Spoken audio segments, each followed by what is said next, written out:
Somewhere, not far from Earth, a star enters its death throes and explodes in a violent supernova,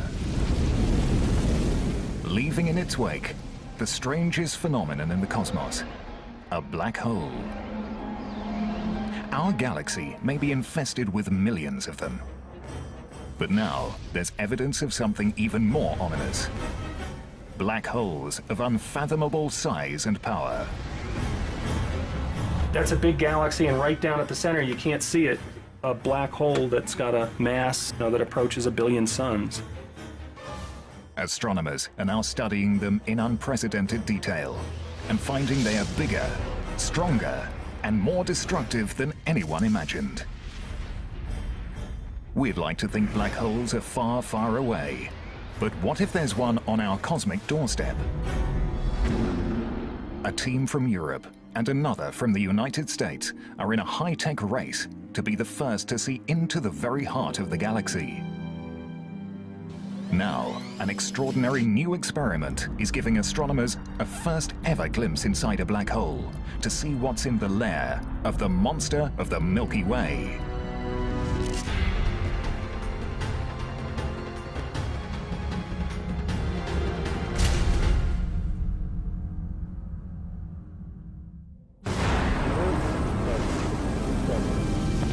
A new era in astronomy has begun. High-tech instruments in space are now revealing a universe rocked by violent events.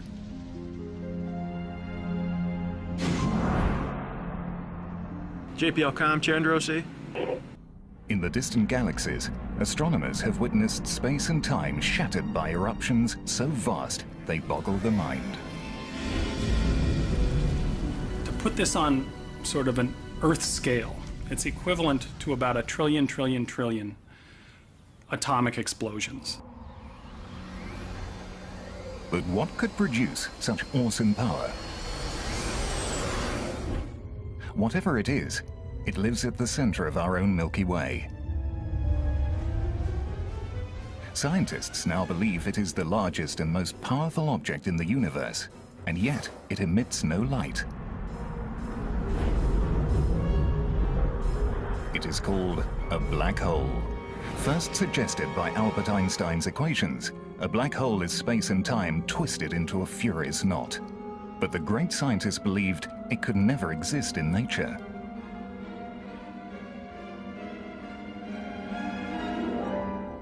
Albert never really liked the idea of black holes himself. He thought they were anathema. This was something that nature should avoid. It's the places where space and time became infinitely twisted up. He thought, no, nature shouldn't allow that. Black holes are certainly odd beasts in the universe. They were thought to be peculiar, so peculiar as to perhaps not even really exist in the real world. Simply because your equations show that they can exist doesn't require that the real universe has them. That there is something strange and powerful lurking in the center of our galaxy first became clear 75 years ago. Early radio telescopes recorded a hiss like the sound of steam.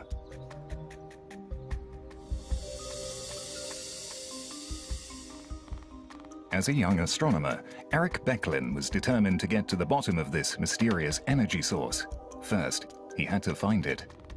There was a radio source called Sagittarius A, a very strong radio source, but there was even debate whether that was really the center or not. Astronomers knew that the centers of other galaxies are tightly packed with stars, but when they tried to see into the center of our galaxy, those stars were obscured behind a thick veil of dust. There is so much dust between us and the galactic center, it is completely opaque. You do not see the stars in the galactic center. The most powerful telescopes cannot see it. Becklin knew that some kinds of light, invisible to our eyes, can make it through the dust. Infrared, for example, travels in slightly longer wavelengths.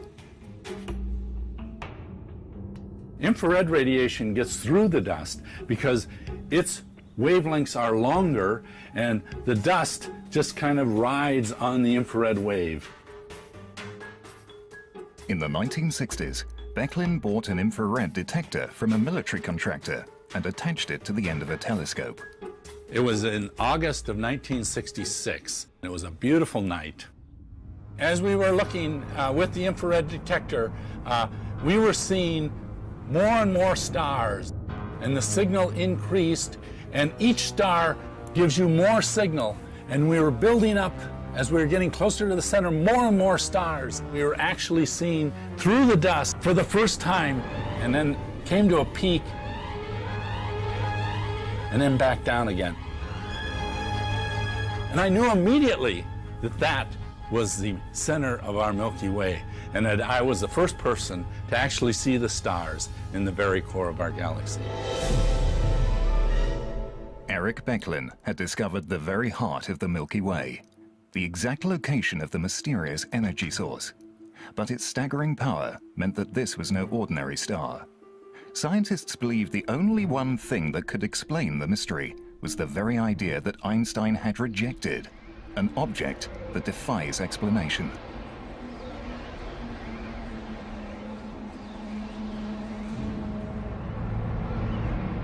What's a black hole? It's this monstrous, mysterious thing.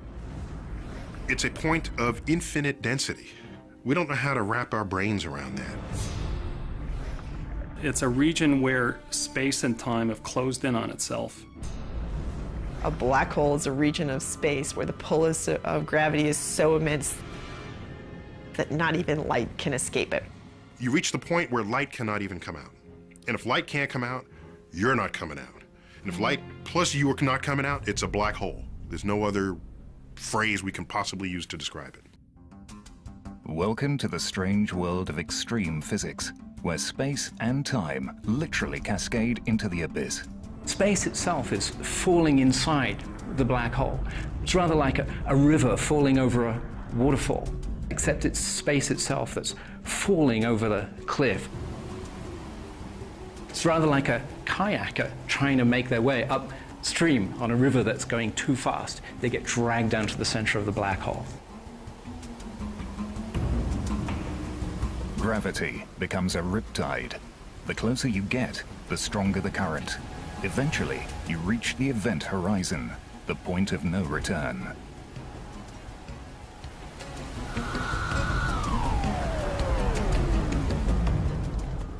Matter goes inside the surface of the black hole, shrinks down to the very center, where it gets destroyed in a region of infinite warp space and time, and it's gone. The gravity at your feet, if they're close to the black hole, is a little bit stronger than the gravity at your head, and you feel that as something that is tearing you apart. The tidal forces unrelentingly getting stronger as they exceed the molecular forces that bind your flesh. And so you end up moving through space-time like toothpaste through a tube.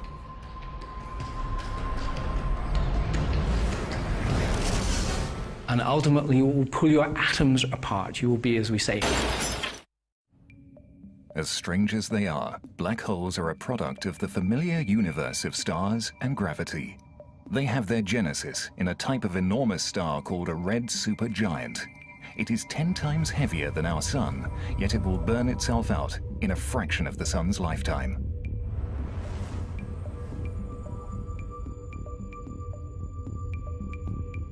Deep inside, the crush of gravity sends temperatures roaring above 1 billion degrees. Helium and carbon fuse into heavier elements: oxygen, silicon, sulfur. Then, the star implodes under its own immense gravity, sending a shockwave roaring out. The star digs itself deeper into space travel and now goes supernova in a violent explosion.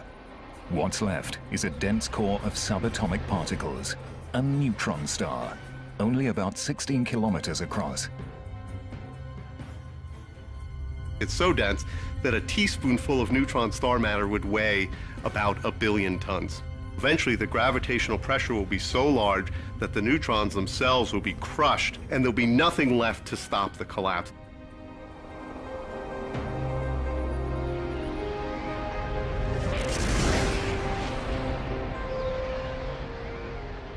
A black hole is born. It's 1 million times the mass of the Earth, but compressed so tightly, it literally exits the known universe. Now, the effect of that mass is still in our universe. The mass is still here in that it's causing this fold in space that goes all the way down. It's become a hole. The best way to look at it is, if you stick your finger down in there, you ain't getting it back. We know exactly what effect a black hole is going to have on its environment, on the stars in its vicinity, on the gas that wanders a little too close. So, will we ever see a black hole? No. But that's not what's important here. What's important here is we can see its paw print. In search of a black hole's paw print, Eric Becklin is on a lifelong quest to probe the center of our galaxy.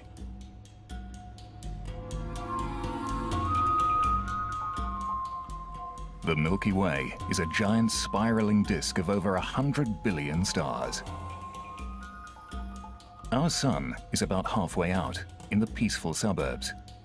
Becklin is headed to the galaxy's most exciting and most violent zones. But to make the final leg of the journey, he would need help. So he turned to a rising star in astronomy.